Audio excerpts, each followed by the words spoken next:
जय Bharat dear students. तो बच्चों देखिए, लास्ट लेक्चर में हमने हीट इंजन क्या होता है वो पढ़ लिया, है ना। रेफ्रिजरेटर और हीट पंप क्या है, उन दोनों के बीच में डिफरेंस क्या है वो भी देख लिया। ठीक है, अब यहाँ पे बच्चों हम आगे बढ़ते हैं। नेक्स्ट टॉपिक है रिवर्सिबल एंड इरिवर्सिबल प्रोसेसेस। ठीक है बच्चों, देखिए कहीं ना कहीं नाम पे से ही समझ सकते हैं। रिवर्सिबल प्रोसेस मतलब जिस प्रोसेस को हम रिवर्स कर सके, है ना, उल्टा कर सके।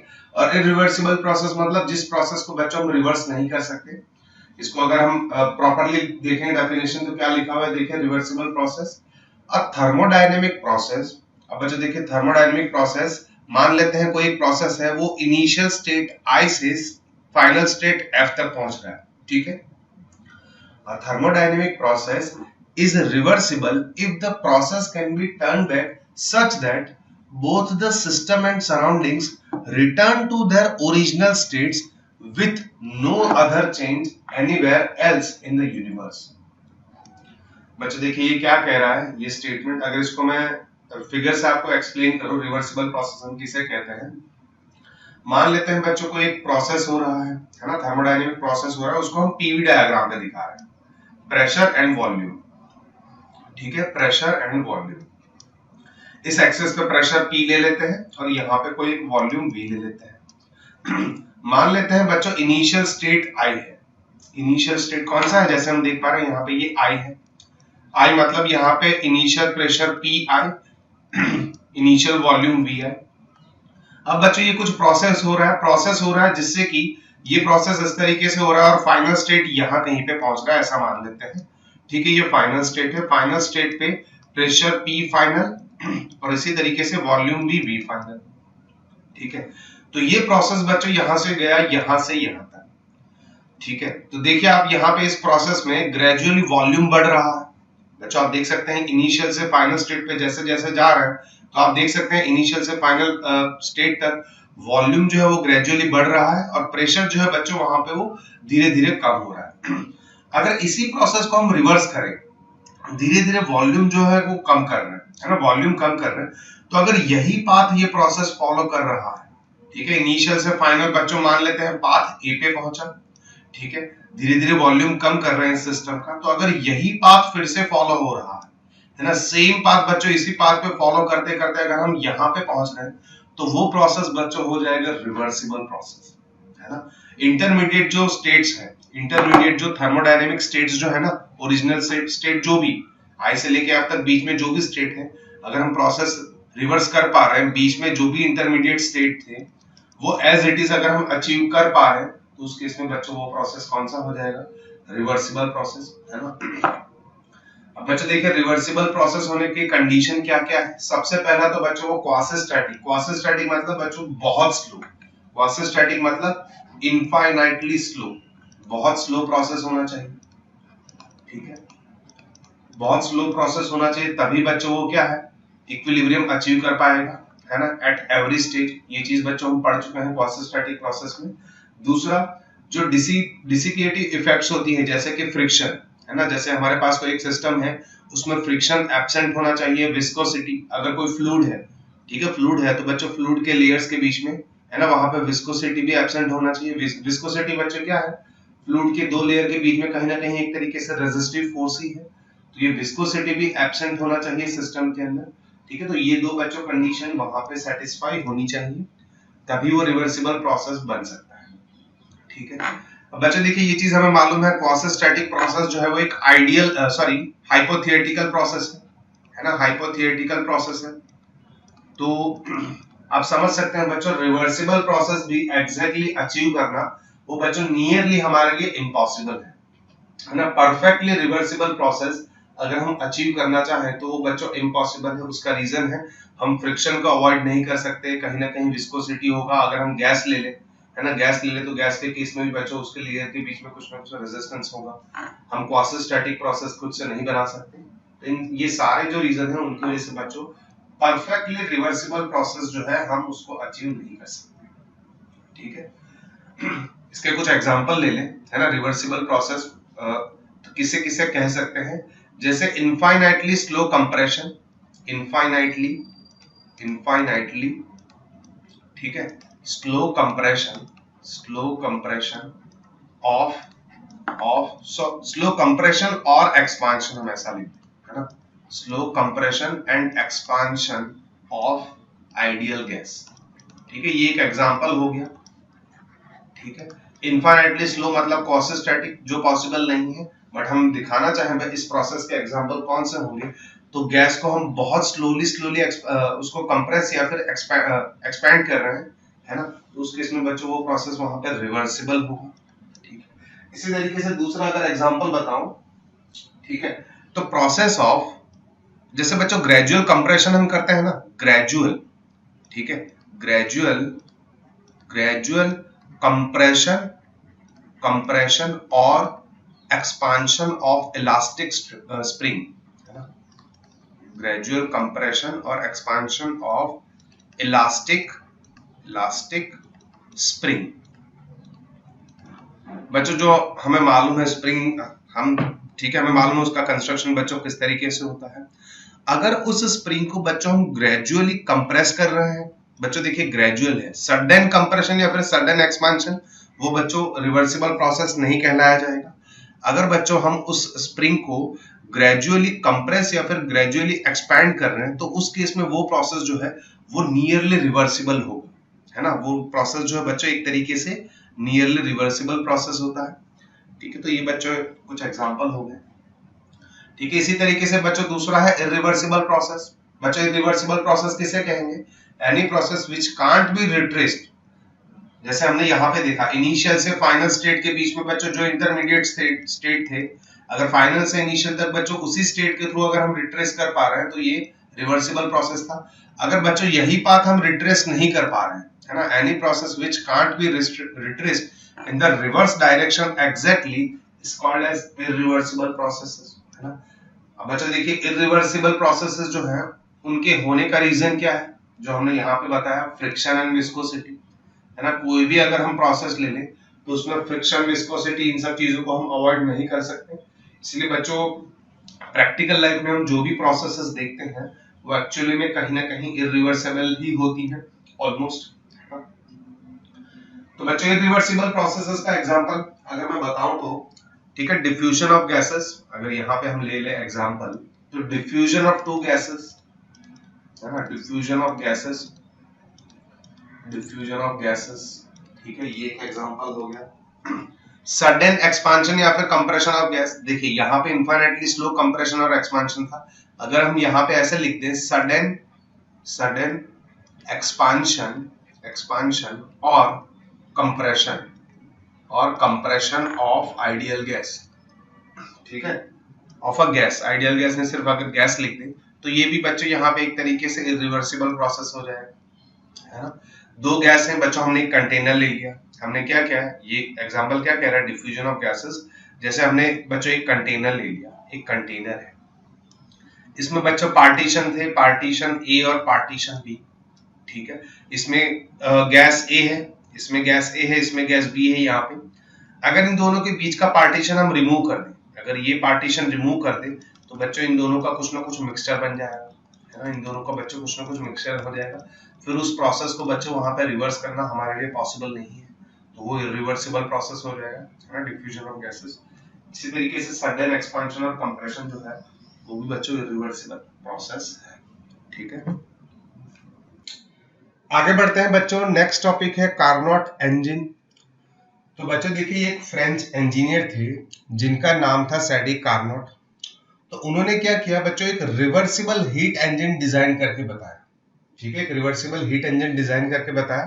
तो बच्चों उनके नाम पे से इस इंजन को कार्नोट इंजन इस तरीके से नाम दे दिया गया, ठीक है।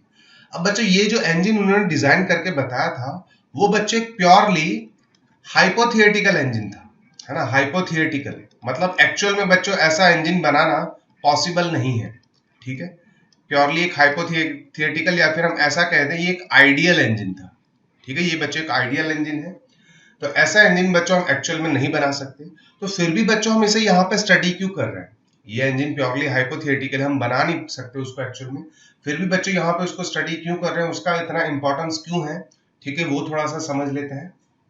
ठीक है, जैसे बच्चों कोई भी हीट इंजन है, मान लेते हैं बच्चों यहाँ पे कोई भी नॉर्मल हीट इंजन है ना, कोई भी नॉर्मल हीट इंजन है, ठीक है।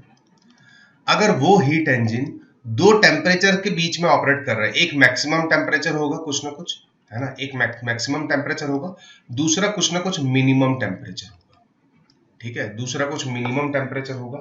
तो उस केस में बच्चों इस हीट इंजन का जो एफिशिएंसी है ना, मैक्सिमम पॉसिबल एफिशिएंसी, वो बच्चों कार्नोट इंजन की एफिशिएंसी के बराबर ही हो सकता है, उससे ज्यादा नहीं हो सकता, ठीक है।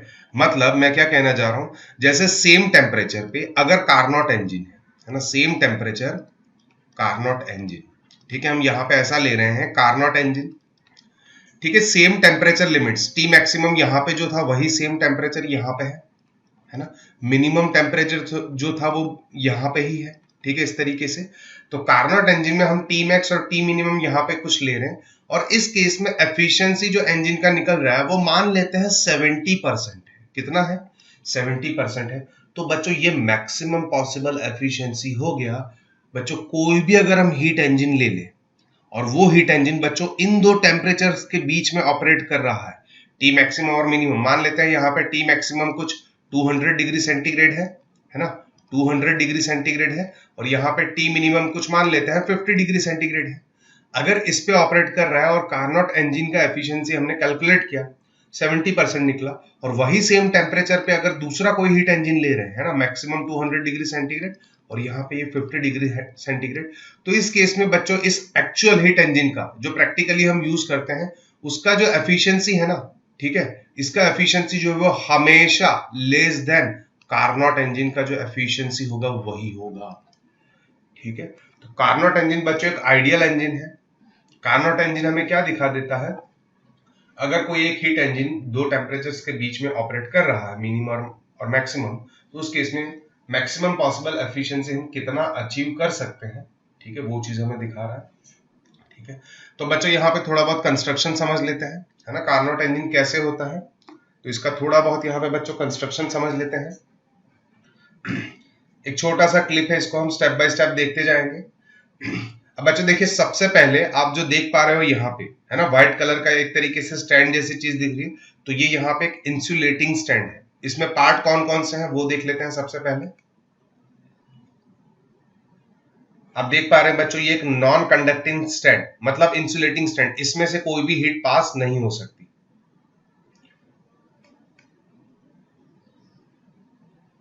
ठीक है, नॉन कंडक्टिंग स्टैंड है। अब यहाँ पे बच्चों हम देख रहे हैं तो ये एक हीट सोर्स है, हीट रिजर्वर, है ना, हीट इंजन में बच्चों पढ़ चुके हैं। हीट इंजन के केस में बच्चों, हीट इंजन के केस में एक हीट सोर्स होता है और दूसरा हीट सिंक होता है, तो ये बच्चों यहाँ पे हीट सोर्स है। अब इस हीट सोर्स का बच्चों अगर हम हीट कैपेसिटी देखेंगे, है ना, वो इनफाइनाइट होता है। हीट कैपेसिटी इनफाइनाइट का मतलब यहाँ पे क्या है, अगर इसमें से थोड़ा बहुत बच्चों हम हीट बाहर एक्सट्रैक्ट करेंगे तो इस सोर्स के टेम्परेचर में ऐसे कोई, ठीक है, चेंज नहीं आएगा, ठीक है, उसका मतलब ये है, और इसका टेम्परेचर जो है वो कांस्टेंट रहेगा। इसी तरीके से बच्चों यहाँ पे ये बच्चों हम देख सकते हैं हीट सिंक है, इसका टेम्परेचर कम होगा, है ना, कोल्ड रिजर्वायर हम ऐसा भी कह सकते हैं। रिजर्वायर का मतलब क्या है, बहुत बड़ा सोर्स है जिसका टेम्परेचर हम चेंज नहीं कर सकते। अब इसका भी बच्चों कैपेसिटी जो है बहुत ज्यादा हाई होगा। अगर ये रिजर्वायर थोड़ा बहुत भी हीट एब्जॉर्ब कर रहा है, ये बच्चों कोल्ड रिजर्वायर है, अगर थोड़ा बहुत भी हीट एब्जॉर्ब कर रहा है तो इसके टेम्परेचर में ऐसे कोई, ठीक है, चेंज नहीं आएगा, नोटिसेबल चेंज नहीं आएगा। अब बच्चों देखिए आगे क्या है इस हीट इंजन में बच्चों, नेक्स्ट जो इंपॉर्टेंट, सबसे इंपॉर्टेंट पार्ट है वो है पिस्टन सिलेंडर अरेंजमेंट, ठीक है। ये सिलेंडर हो गया बाहर की साइड, आप देख सकते हैं बच्चों ये बीच से क्रॉस सेक्शन, इंजन का क्रॉस सेक्शन दिखाया हुआ है। अब बच्चों देखिए, शायद एक क्वेश्चन आपको हो रहा हो, हर बार हम यही अरेंजमेंट क्यों ले लेते हैं, piston cylinder arrangement as a heat engine. तो बच्चों देखिए ये सबसे simplest form of heat engine है। जो बच्चों हमारे बाइक्स में और 4 व्हील में जो इंजन यूज होते हैं वो बच्चों कहीं ना कहीं इसी तरीके के होते हैं, और ये सबसे सिंपलेस्ट फॉर्म ऑफ इंजन है जिसको समझना बहुत ईजी है, ठीक है। तो इसलिए बच्चों हम हर बार हीट इंजन को इस तरीके से दिखा देते हैं। सिलेंडर है, सिलेंडर के अंदर पिस्टन, और बीच में बच्चों पिस्टन और सिलेंडर के बीच में जो ये जो है अंदर जो भी स्पेस बन रहा है उसके अंदर बच्चों यहाँ पे हम ले रहे हैं आइडियल गैस। आइडियल गैस मतलब कोई भी working substance, sorry ideal gas नहीं, वर्किंग सब्सटेंस, ठीक है, बाय मिस्टेक। वर्किंग सब्सटेंस, अब वर्किंग सब्सटेंस बच्चों क्या होता था, ये हम पढ़ चुके हैं। एयर प्लस फ्यूल का मिक्सचर हो सकता है, कोई गैस हो सकता है, वेपर हो सकता है ना, जिसको बच्चों अगर हम थोड़ा बहुत भी हीट प्रोवाइड करेंगे तो वो कुछ ना कुछ मैकेनिकल वर्क हमें प्रोवाइड करके देगा। ठीक है, तो अंदर वर्किंग सब्सटेंस है, ये पिस्टन हो गया। अब बच्चों देखिए यहाँ पे एक इंपॉर्टेंट चीज, कार्नोट इंजन जब हम पढ़ रहे हैं उस केस में एक छोटी सी चीज समझ लीजिए, हम ये जो सिलेंडर की जो वॉल है ना, सिलेंडर की जो वॉल, ये वॉल और ये वॉल, जो मतलब सरकमफेरेंस पे हम वॉल देख रहे हैं ना, ये एक इंसुलेटिंग वॉल है। मतलब यहाँ पे पिस्टन सिलेंडर के अंदर से कोई हीट बाहर नहीं जा सकती है ना, और बाहर से कोई भी हीट बच्चों अंदर नहीं आ सकती, पहली चीज ये। ठीक है,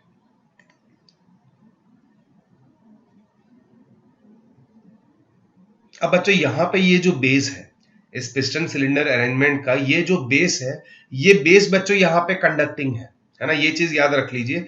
मतलब यहां से अगर इस सिस्टम पिस्टन सिलेंडर अरेंजमेंट में से अगर हीट कहीं से बाहर या अंदर आ सकता है तो वो सिर्फ और सिर्फ यहाँ पे बेस है।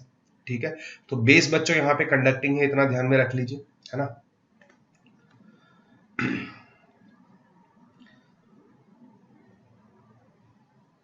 अब बच्चों देखिए ये ग्राफ हमें प्लॉट करना है। अभी बच्चों कार्नोट इंजन में हम देखेंगे जो भी प्रोसेस हो रहा है, तो उस प्रोसेस के थ्रू जो भी हमने पिस्टन सिलेंडर के अंदर बच्चों जो वर्किंग सब्सटेंस लिया है, तो उस केस में अंदर प्रेशर और वॉल्यूम किस तरीके से चेंज होते रहेंगे, तो बच्चों हम ग्राफ पे प्लॉट करते जाएंगे, है ना। अब बच्चों देखिए हम क्या कर रहे हैं, सबसे पहले हीट इंजन को, ठीक है, यहाँ पे बच्चों अंदर कोई एक वर्किंग सब्सटेंस है, हीट इंजन को बच्चों हॉट रिजर्वर के साथ कांटेक्ट में रख रहे हैं। अगर हॉट रिजर्वायर के साथ कांटेक्ट में रख रहे हैं तो बच्चों ये रिजर्वायर हायर टेम्परेचर पे, अंदर जो भी वर्किंग सब्सटेंस है वो बच्चों लोअर टेम्परेचर पे, और बेस तो कंडक्टिंग है, तो हीट बच्चों रिजर्वायर से, है ना, इंजन के अंदर पिस्टन सिलेंडर के अंदर बच्चों ट्रांसफर होगा। ठीक है, अब बच्चों देखिए यहाँ पे आपको दो डायल दिए हुए हैं, है ना, एक है प्रेशर और दूसरा टेम्परेचर। ये प्रेशर और टेम्परेचर किसका है बच्चों, गैस, यहाँ पे अंदर पिस्टन और सिलेंडर के बीच के अंदर जो भी बच्चों यहाँ पे वर्किंग सब्सटेंस है, ठीक है, कंबशन से जो भी गैस बनेगा, तो उसके लिए प्रेशर और टेम्परेचर बच्चों हम इन दोनों डायल में देख सकते हैं। ठीक है, इन दोनों डायल में हम देख सकते हैं। सबसे पहले बच्चों हमने यहां पे प्लेस किया तो ये हीट एब्जॉर्ब करेगा। अब यहां पे बच्चों क्या हो रहा है प्रोसेस, अगर हम देखेंगे ये जो है बच्चों हीट रिजर्वायर से जो हीट एब्जॉर्ब हो रहा है ना, वो हीट एब्जॉर्ब करके बच्चों यहाँ पे पिस्टन जो है वो एक्सपांड हो रहा है। हीट की वजह से बच्चों यहाँ पे कुछ ना कुछ वर्क हो रहा है। देखिए ये जो गैस है ना, अंदर जो भी गैस या फिर वर्किंग सब्सटेंस है, वो कुछ ना कुछ एक्सपैंड हो रहा है। एक्सपैंड होने की वजह से बच्चों ये क्या कर रहा है, पिस्टन को अपवर्ड डायरेक्शन में फोर्स प्रोवाइड कर रहा है ना, पिस्टन को बच्चों ऊपर वहां पे फोर्स प्रोवाइड कर रहा है। और बच्चों यहाँ पे ये एक्सपांशन इस तरीके से हो रहा है जिससे कि बच्चों इसके अंदर का टेम्परेचर कांस्टेंट रह रहा है ना, इसके अंदर का टेम्परेचर क्या रह रहा है बच्चों, कांस्टेंट रह रहा है। अब बच्चों देखिए अगर आप देखेंगे यहाँ पे इस डायल पे टेम्परेचर पहले जितना था उतना ही दिखा रहा है। मैं फिर से थोड़ा सा रिवाइंड कर देता हूं, अब डायल में चेक करिएगा। ठीक है, ये जैसे ऊपर जाएगा, ये पिस्टन यहां से ऊपर जाएगा, टेम्परेचर कांस्टेंट रहेगा, टेम्परेचर कांस्टेंट रह रहा है, बट प्रेशर जो है वो थोड़ा कम हो जाएगा। अब उसका रीजन क्या है बच्चों, हमें गैस इक्वेशन मालूम है, प्रेशर जो है वो इनवर्सली प्रोपोर्शनल टू वॉल्यूम होता है। अगर वॉल्यूम बढ़ जाएगा तो अंदर प्रेशर कम हो जाएगा। तो देखिए यहाँ पे जैसे वॉल्यूम बढ़ रहा है ना, अंदर ये जो है सब्सटेंस उसका वॉल्यूम बढ़ रहा है तो प्रेशर कम हो जाएगा।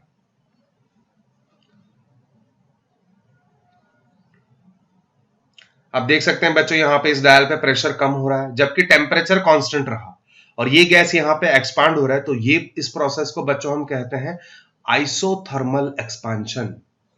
ठीक है बच्चों, आइसोथर्मल एक्सपांशन। ठीक है, यहाँ पे ये बच्चों गैस जो है एक्सपांड हो रहा है कांस्टेंट टेम्परेचर पे। ठीक है, देखिए टेम्परेचर कांस्टेंट रहा बट प्रेशर कम हो गया, तो ये हो गया बच्चों आइसोथर्मल एक्सपांशन। ठीक है, अब बच्चों इस प्रोसेस को देखिए ग्राफ पे प्लॉट किया जा रहा है, सॉरी इस बच्चों, हाँ यहां पे पहुंचे थे हम। अब इस प्रोसेस को बच्चों देखिए यहाँ पे, अब बच्चों देखिए यहाँ पे इसको ग्राफ पे प्लॉट किया गया है ए से लेके बी। आप देख सकते हैं बच्चों ए से लेके बी तक आप देख सकते हैं बच्चों हॉरिजॉन्टल एक्सिस पे वॉल्यूम है तो वॉल्यूम बढ़ रहा है ए से लेके बी तक, है ना। यहां से बच्चों जो एक्सपांशन हुआ, आइसोथर्मल एक्सपांशन, तो वो ए से बी प्रोसेस दिखा रहा है ना। एक्सपैंड हुआ, वॉल्यूम बढ़ गया बट बच्चों देखिए प्रेशर कम हो गया। पॉइंट ए पे देखेंगे तो प्रेशर ज्यादा था, पॉइंट बी पे देखिए तो प्रेशर कम हो गया, ठीक है। तो ये बच्चों प्रोसेस ए से लेके बी तक हुआ, आइसोथर्मल एक्सपांशन। आगे बढ़ते हैं। अब बच्चों देखिए हमने क्या किया, इस पिस्टन सिलेंडर को यहां से हटा लिया, जहां पे भी हीट सोर्स है वहां से हटा लिया।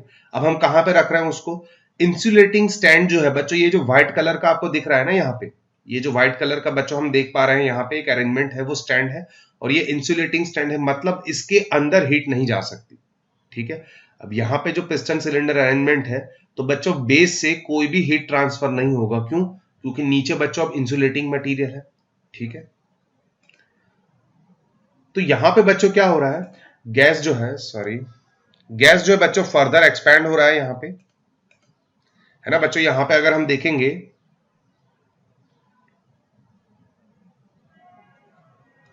बच्चों देखिए गैस यहां पे फर्दर एक्सपैंड हो रहा है ना।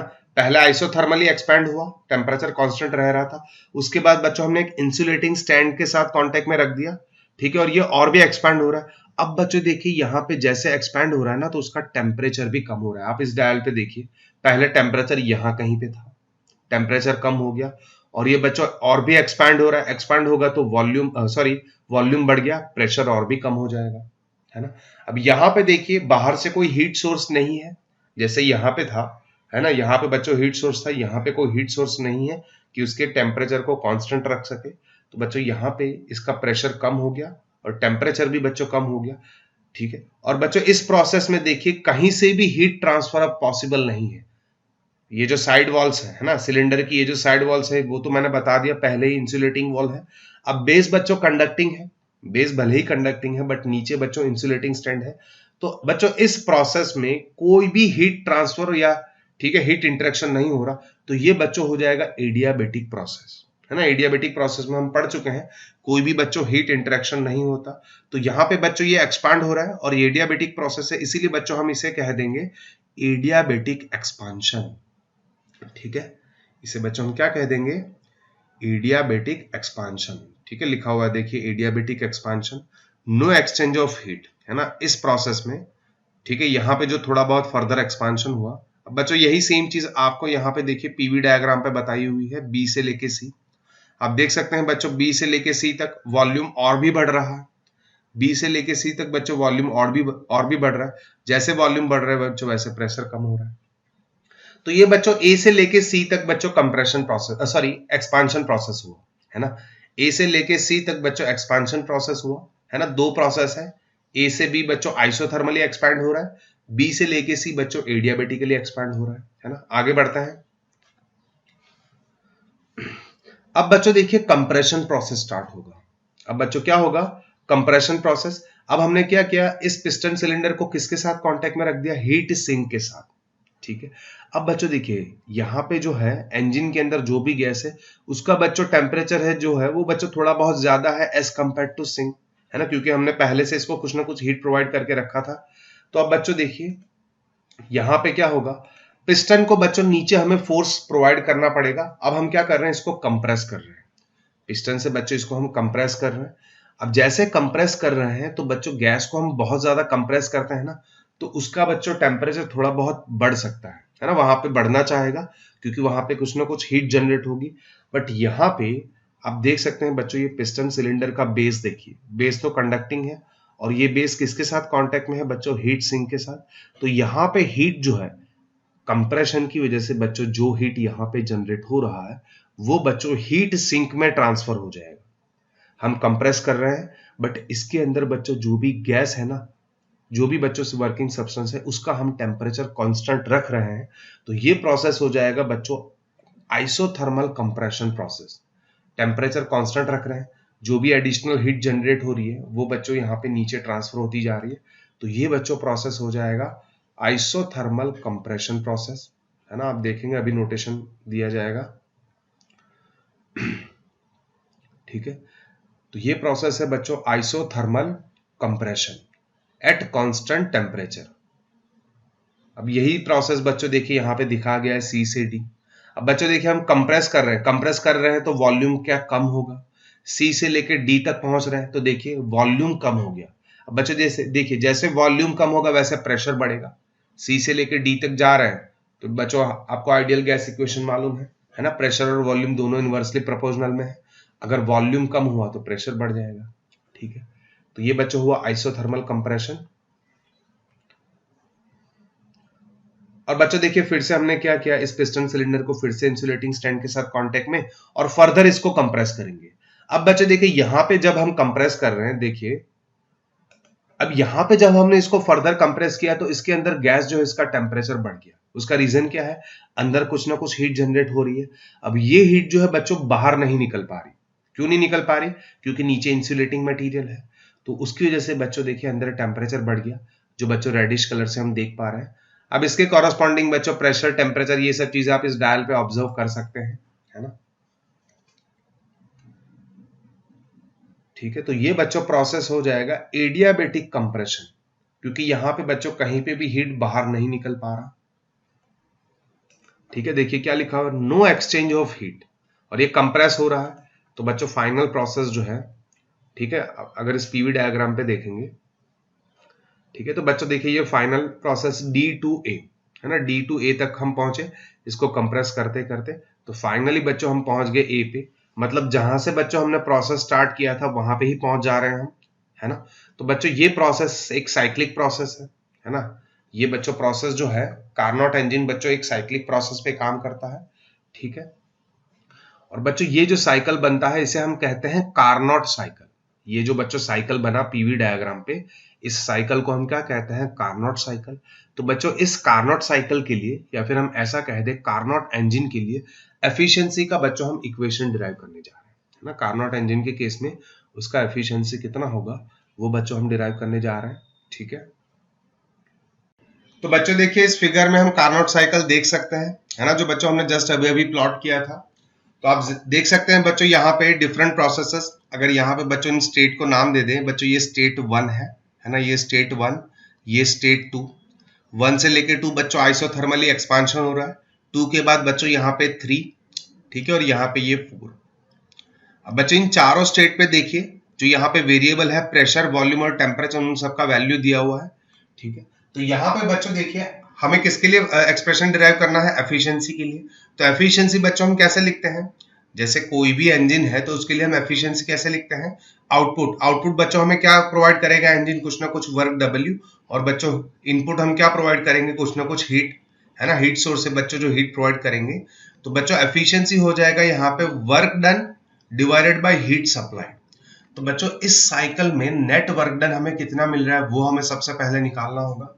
तो सबसे पहले बच्चों देखिए जो भी सेपरेट प्रोसेसेस हैं उन सब प्रोसेस के थ्रू वर्क डन कितना होगा वो निकाल लेंगे और उन सबको हम ऐड कर लेंगे। अगर हम यहाँ पे सबसे पहले लिखें प्रोसेस 1-2, है ना, प्रोसेस 1-2, प्रोसेस 1-2, बच्चों देखिए प्रोसेस 1 से लेकर 2 कौन सा प्रोसेस है, क्या आइसोथर्मल प्रोसेस है। आप देख सकते हैं यहाँ पे अगर टेम्परेचर T1 था तो यहाँ पे बच्चों देखिए ये स्टेट 2 पे पहुंचने के बाद भी इसका टेम्परेचर सेम है T1, प्रेशर और वॉल्यूम दोनों की वैल्यू चेंज हो रही है बट टेम्परेचर सेम है। तो बच्चों आइसोथर्मल प्रोसेस में वर्क डन कितना होता था, इसके लिए हम एक्सप्रेशन डिराइव कर चुके हैं। अगर बच्चों वहां पे अगर बच्चों को एक प्रोसेस हो रहा है प्रोसेस 1 से लेके 2, है ना, प्रोसेस स्टेट 1 से स्टेट 2 पे पहुंच रहा है, तो उस केस में बच्चों आइसोथर्मल प्रोसेस के थ्रू जो वर्क डन होता था ना, वो वर्क डन बच्चों हम लिखते थे म्यू आर टी। ठीक है, म्यू बच्चों नंबर ऑफ मोल्स जो होते हैं, R characteristic gas constant, T बच्चों टेम्परेचर था, आइसोथर्मल प्रोसेस है तो टेम्परेचर कांस्टेंट रहेगा, ln V2/V1। बच्चों देखिए अगर प्रिसाइसली लिखना चाहें इस एक्सप्रेशन को, बच्चों 2 स्टेट कौन सा है, फाइनल स्टेट, प्रोसेस के बाद जो फाइनल स्टेट बच्चों यहाँ पे कौन सा पहुंच रहा है 2। ठीक है, तो यहाँ पे V2 की जगह अगर इस इक्वेशन को थोड़ा और प्रिसाइसली रखें तो ये लिखें तो ये हो जाएगा V final divided bye V initial. Work done through isothermal process बच्चों ये एक्सप्रेशन हम डिराइव कर चुके हैं। इसका एक्सप्रेशन था mu R T ln V2/V1। V2 बच्चों क्या था, फाइनल वॉल्यूम, प्रोसेस होने के बाद फाइनल वॉल्यूम था, और VI क्या है बच्चों, V1 जो इनिशियल वॉल्यूम था, है ना। तो यहाँ पे अगर हम लिखना चाहें work done in process 1 to 2, तो ये हो जाएगा म्यू आर, बच्चों देखिए टेम्परेचर कांस्टेंट कितना है T1, 1 से लेके 2 तक, तो ये म्यू आर T1 ln, बच्चों 1 से लेके 2 में फाइनल वॉल्यूम कितना है देख सकते हैं V2, तो ये हो जाएगा V2 डिवाइडेड बाय V1, ठीक है, V2 डिवाइडेड बाय V1। तो ये बच्चों प्रोसेस 1 से 2 के लिए जो वर्क डन हो रहा है वो, ठीक है। बच्चों देखिए यही वर्क डन क्या हीट सप्लाई के बराबर हो जाएगा। बच्चों देखिए आइसोथर्मल प्रोसेस जब हमने पढ़ा था उस केस में ये चीज हम देख चुके हैं, जो भी बच्चों वर्क डन होता है ना, जो बच्चों हम हीट सप्लाई करते हैं, जैसे फर्स्ट लॉ ऑफ थर्मोडायनेमिक्स था delta Q is equal to delta U plus delta W। अब बच्चों आइसोथर्मल प्रोसेस है मतलब टेम्परेचर कांस्टेंट, टेम्परेचर कांस्टेंट मतलब इंटरनल एनर्जी सिस्टम का कांस्टेंट, तो ये डेल्टा U बच्चों वहां पे जीरो हो जाता है। कौन से प्रोसेस में, आइसोथर्मल प्रोसेस में। तो वहां पे बच्चों जो हम हीट सप्लाई करते हैं वही वर्क W में कन्वर्ट हो जाता था। तो यहाँ पे बच्चों हमने वर्क W लिखा, तो ये किसके बराबर हो जाएगा बच्चों, हीट जो हम सप्लाई कर रहे हैं ना बच्चों, हमने अभी अभी देखा, ठीक है, यहाँ पे हीट सोर्स के थ्रू कुछ ना कुछ हीट सप्लाई कर रहे हैं, तो ये बच्चों हीट इनपुट या फिर हीट सप्लाई हो जाएगा। मैं ऐसे लिख दूं हीट इनपुट, है ना, ये बच्चों हमारे लिए इनपुट हो गया, ठीक है। अब बच्चों उसके बाद देखिए प्रोसेस 2 से लेके 3, प्रोसेस 2-3, प्रोसेस 2-3 बच्चों कौन सा प्रोसेस है, क्या एडियाबेटिक प्रोसेस है बच्चों, ये प्रोसेस कौन सा है, एडियाबेटिक, ठीक है। अब एडियाबेटिक प्रोसेस में बच्चों वर्क डन क्या था बच्चों, एडियाबेटिक प्रोसेस फिर से देखिए, अगर प्रोसेस 1 से लेके 2 एडियाबेटिक है तो उस केस में बच्चों एक्सप्रेशन क्या था उसको फिर से याद करिए, जो हम ऑलरेडी डिराइव कर चुके हैं, ठीक है। प्रोसेस 1 से 2 कोई जा रहा है और ये एडियाबेटिक प्रोसेस है, एडियाबेटिक, तो उस केस में बच्चों वर्क डन का एक्सप्रेशन कुछ इस तरीके से था, work done from 1 to 2 is equal to mu R T I, बच्चों ये इनिशियल टेम्परेचर था और ये T final divided by gamma -1। हमने जब डिराइव किया था तब बच्चों यहाँ पे T1 लिखा था हमने, है ना, और ये बच्चों हमने T2 लिखा था। अगर प्रिसाइसली देखिए बच्चों, वो देखिए प्रोसेस 1 जो स्टेट 1 बच्चों इनिशियल स्टेट है, तो इनिशियल स्टेट के कॉरेस्पॉन्डिंग टेम्परेचर भी बच्चों यहाँ पे इनिशियल टेम्परेचर, ठीक है, और ये बच्चों यहाँ पे फाइनल टेम्परेचर है। तो यहाँ पे बच्चों देखिए प्रोसेस 2 से लेके 3 हो रहा है, तो उस केस में वर्क डन क्या होगा, म्यू आर। अब बच्चों देखिए 2 से लेके 3 प्रोसेस है, तो जब ये स्टेट 2 पे था, देखिए यहाँ पे इनिशियल टेम्परेचर है, स्टेट 2 पे था, तो बच्चों देखिए टेम्परेचर, इनिशियल टेम्परेचर कितना है T1, तो ये T1, ठीक है। फाइनल टेम्परेचर बच्चों देखिए कहाँ पे पहुंच रहा है T2, है ना, एडियाबेटिक प्रोसेस है तो बच्चों अब टेम्परेचर चेंज होगा, तो ये T1 minus T2 divided by gamma -1, है ना, गैमा -1। तो बच्चों इन एक्सप्रेशन को थोड़ा अच्छे से याद रखिए। इसी तरीके से बच्चों प्रोसेस 3-4, है ना, प्रोसेस 3-4 कौन सा है, क्या फिर से बच्चों आइसोथर्मल एक्सपांशन, तो जैसे हमने यहाँ पे लिखा work done for process 3 to 4 is equal to क्या हो जाएगा, म्यू आर। अब बच्चों देखिए 3 से लेके 4 के लिए क्या टेम्परेचर कांस्टेंट रह रहा है ना, आइसोथर्मल है, तो म्यू आर टेम्परेचर कितना है T2 ln, बच्चों देखिए 3 से लेके 4 तक जा रहे हैं, है ना, 3 से लेके 4 तक जा रहे हैं, तो फाइनल बच्चों स्टेट ये है, तो फाइनल स्टेट के कॉरेस्पॉन्डिंग वॉल्यूम V4, है ना, तो ये हो जाएगा V4 डिवाइडेड बाय V3, ठीक है, और ठीक है, तो ये हो गया बच्चों 3 to 4 प्रोसेस के लिए, आइसोथर्मल कंप्रेशन के लिए, है ना, ये कंप्रेशन प्रोसेस है। इसी तरीके से बच्चों प्रोसेस 4 to 1, है ना, फाइनली बच्चों 1 पे पहुंच रहे हैं हम, तो उस केस में बच्चों वर्क डन कितना होगा, 4 to 1 is equal to mu R. बच्चों देखिए यहां से यहां तक पहुंच रहे हैं, यहां से लेके यहां तक प्रोसेस 4 से 1 जा रहे हैं, तो इनिशियल टेम्परेचर कितना था T2, तो ये हो जाएगा बच्चों T2, फाइनल टेम्परेचर कितना है देखिए T1 divided by gamma -1, sorry इसके पूरे के नीचे आएगा ये, ठीक है, इसको अगर प्रिसाइसली लिख देगा, ठीक है, mu R T2 minus T1 divided by gamma -1, ठीक है, डिवाइडेड बाय गैमा -1। तो बच्चों ये पूरा कंप्लीट प्रोसेस के लिए हमने वर्क डन लिख दिया, यहाँ पे जितनी भी प्रोसेसेस हो रही है उन सब के लिए बच्चों हमने वर्क डन लिख दिया, ठीक है, तो अगर बच्चों यहाँ पे हम नेट वर्क डन निकालें, हम क्या निकालना चाहते हैं बच्चों, नेट वर्क डन। तो नेट वर्क डन बच्चों देखिए कितना होगा, डब्ल्यू नेट ये हो जाएगा बच्चों W12 plus W23 plus W34, है ना, सबका बच्चों हम सम कर देंगे, प्लस W41।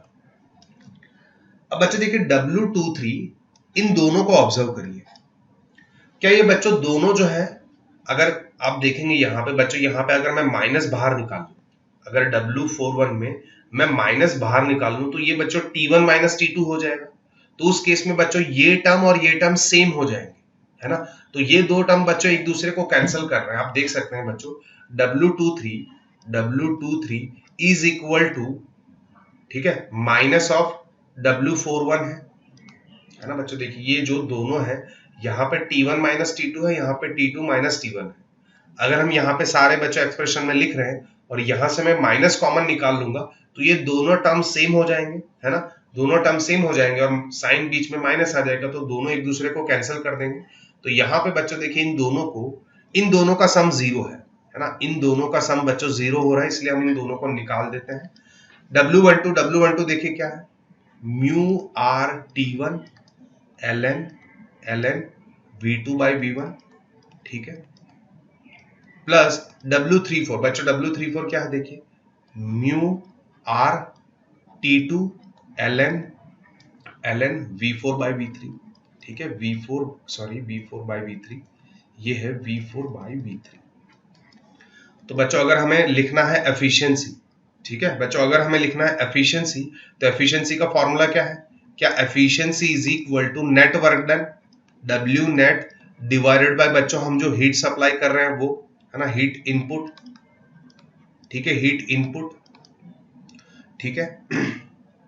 इसे नेक्स्ट पेज पे कंटिन्यू करते हैं, ठीक है। तो बच्चों एफिशिएंसी अगर हम दोनों का वैल्यू पुट कर दे, बच्चों देखिए W नेट यहां से हम लिख देंगे, ठीक है, W नेट यहां से है हमारे पास, तो ये बच्चों पूरा का पूरा एक्सप्रेशन लिख देते हैं। W नेट क्या है, mu are T1 ln V2 by V1, ठीक है, plus mu R T2 ln V4 by V3, ठीक है, V4 बाई V3, ठीक है, यही है ना, ठीक है, V4 बाई V3, हाँ बिल्कुल यही है।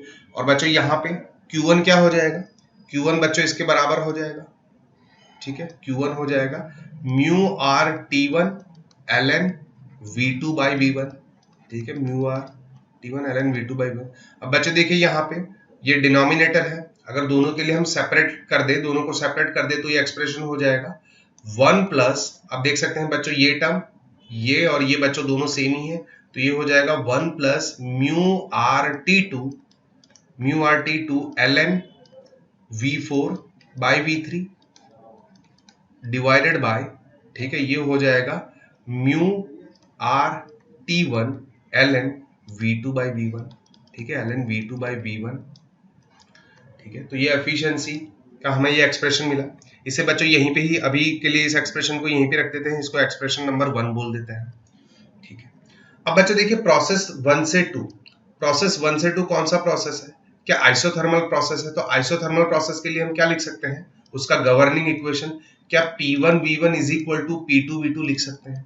बच्चों देखिए इस फिगर में देखना होगा हमें 1 से लेके 2, बच्चों क्या ये आइसोथर्मल प्रोसेस है, तो इसके लिए गवर्निंग इक्वेशन क्या होता है, PV is equal to constant.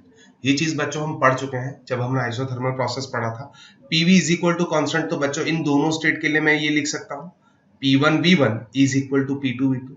इसी तरीके से बच्चों अगर ये एडियाबेटिक प्रोसेस है, अगर बच्चों ये यहाँ पे ये एडियाबेटिक प्रोसेस है, ये जो है बच्चों एडियाबेटिक प्रोसेस है, तो इसके लिए गवर्निंग इक्वेशन क्या हो जाएगा, PV raise to gamma is equal to constant, है ना, ये चीज भी हम पढ़ चुके हैं बच्चों। तो यहाँ पे प्रोसेस 2 के लिए मैं लिखना चाहूं तो ये हो जाएगा P2V2 raise to gamma is equal to P3V3 raise to gamma, है ना। इसी तरीके से बच्चों फिर से प्रोसेस 3 to 4 कौन सा प्रोसेस है, देखिए आइसोथर्मल कंप्रेशन। तो यहाँ पे भी बच्चों PV is equal to constant, फिर से तो यहाँ पे मैं ऐसे लिखना चाहूँ P3V3 is equal to P4V4, है ना, इस तरीके से लिख सकते हैं। और फाइनली बच्चों 4 से लेके 1 ये फिर से एडियाबेटिक, तो PV raise to gamma is equal to constant, है ना। तो यहाँ पे बच्चों मैं लिख दूंगा ऐसे P4V4 raise to gamma is equal to P1, ठीक है, P1 V1 raise to gamma. अब बच्चे देखिए ये जो हमें चार एक्सप्रेशन मिले, अगर इन चार एक्सप्रेशन में जो भी LHS है उन सबका हम मल्टीप्लीकेशन कर दे। देखिए यहाँ पे इक्वेशन 1, सॉरी इन सबको अगर हम इक्वेशन नहीं दे रहे, आप समझ लीजिए, अगर यहाँ पे जो भी LHS है उन सबका हम मल्टीप्लीकेशन कर दे और RHS जो भी है इन सबका हम मल्टीप्लीकेशन कर दे एक साथ, तो देखिए P1 P2 P3 P4, बच्चों देखिए ये P1 P2 P3 और P4, उसी तरीके से यहाँ पे भी बच्चों देखिए ये है P1, ये है P2, ये है P3 और P4।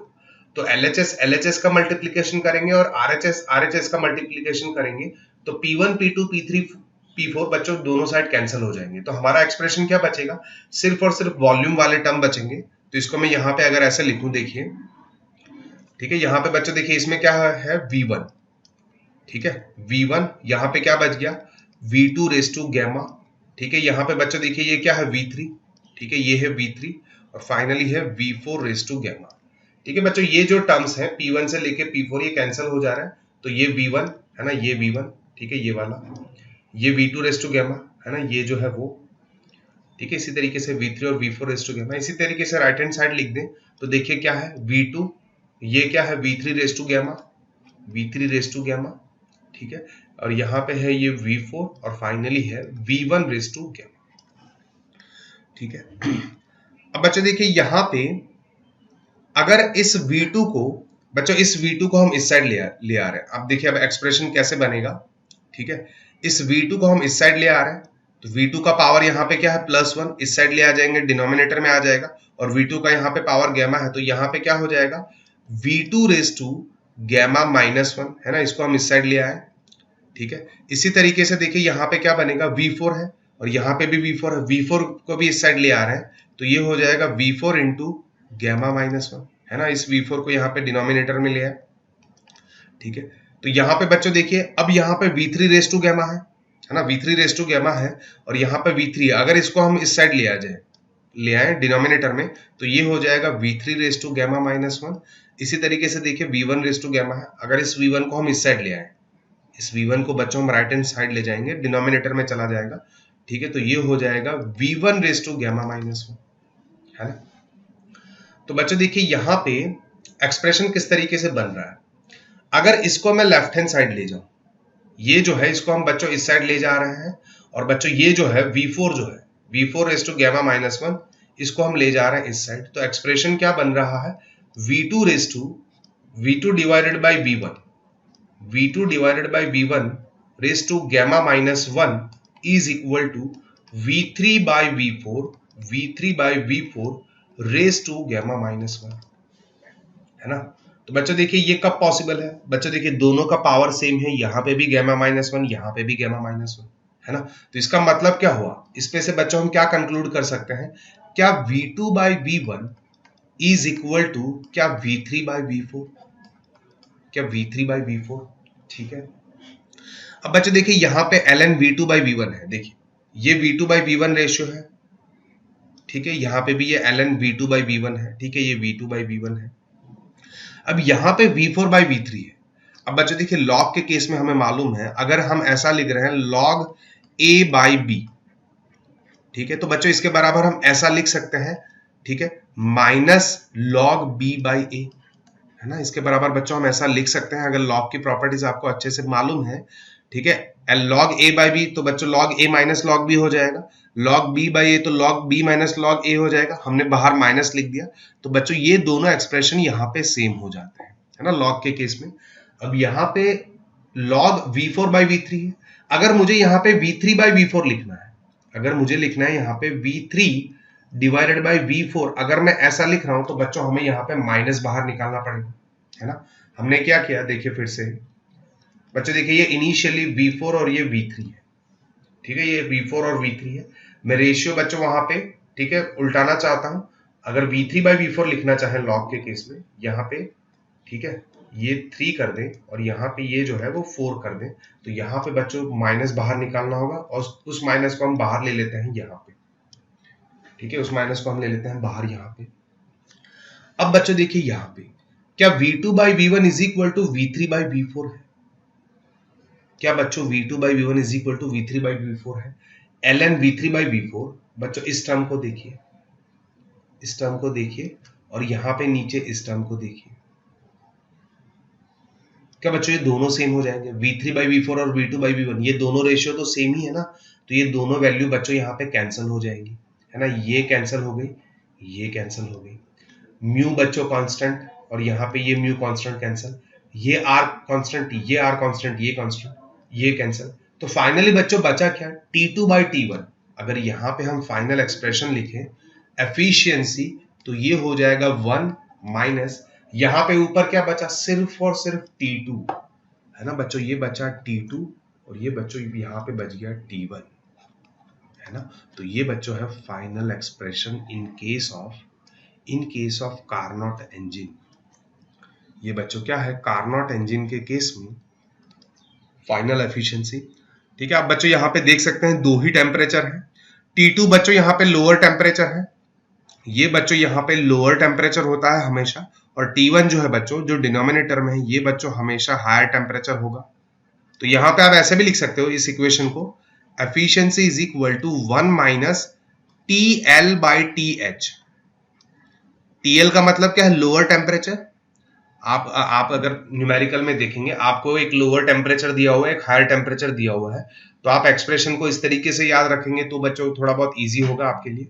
ठीक है, तो एफिशिएंसी कार्नोट साइकिल का, ठीक है, हो जाएगा 1 minus TL by TH। TL बच्चों लोअर टेम्परेचर, साइकिल जिसपे ऑपरेट कर रहे हैं उसमें लोएस्ट टेम्परेचर, और TH बच्चों वहां पे हायर टेम्परेचर। ठीक है, तो ये बच्चों यहाँ पे हो गया एफिशिएंसी ऑफ कार्नोट इंजन, है ना। बच्चों इसी के साथ हमारा थियोरेटिकल पार्ट यहाँ पे कंप्लीट होता है। नेक्स्ट लेक्चर में बच्चों जो बचे हुए न्यूमेरिकल है उन्हें हम कंप्लीट कर लेंगे, जिससे कि बच्चों ये चैप्टर हमारा कंप्लीट हो जाए। तो बच्चों ये कार्नोट इंजन का एफिशिएंसी का डेरिवेशन थोड़ा अच्छे से देख लीजिए, है ना। ठीक है।